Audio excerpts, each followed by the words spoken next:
अस्सलाम वालेकुम। TV9 studio में खुश आमदीद। जामशोरा मोटरवे पुलिस और नेशनल हाईवे अथॉरिटी की जानब से ट्रक ड्राइवरों के साथ मुबैना ज़्यादतियों के खिलाफ ट्रक ड्राइवर सिरापा एहतजाज बन गए हैं। एक हफ्ता गुजर चुका है। ट्रक ड्राइवर ने सुपर हाईवे पर टोल प्लाजा जामशोरा के करीब तकरीबन 10,000 से ज़्यादा ट्रक खड़े करके एहतजाजी कैंप कायम किया है।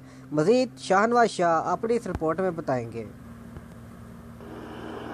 जी बिल्कुल, मोटरवे पुलिस और नेशनल हाईवे अथॉरिटी की जानिब से ट्रक ड्राइवरों के साथ मुबीना ज्यादतियों के खिलाफ ट्रक ड्राइवर सरापा एहतजाज बन गए हैं। एक हफ्ता गुजर चुका है। ट्रक ड्राइवरों ने सुपर हाईवे पर टोल प्लाजा जामशोरा के करीब तकरीबन 10,000 से ज्यादा ट्रक खड़े करके एहतजाजी कायम किया हुआ है।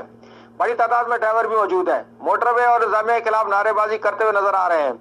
उनका कहना है कि हमारे मुतालबात मंजूर न किए गए तो कल जुम्मा सुपर हाईवे पर पड़ेंगे और इंतजामिया के खिलाफ एहतजाजन सुपर हाईवे ब्लॉक करेंगे, जिसकी जिम्मेदारी मोटरवे पुलिस पर होगी।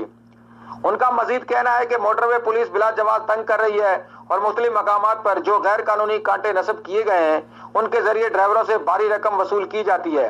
उन्होंने मुतालबा किया है कि हुकूमत इसका नोटिस लेकर इनसे जो नाजायजियां की जा रही हैं वो खत्म की जाएं।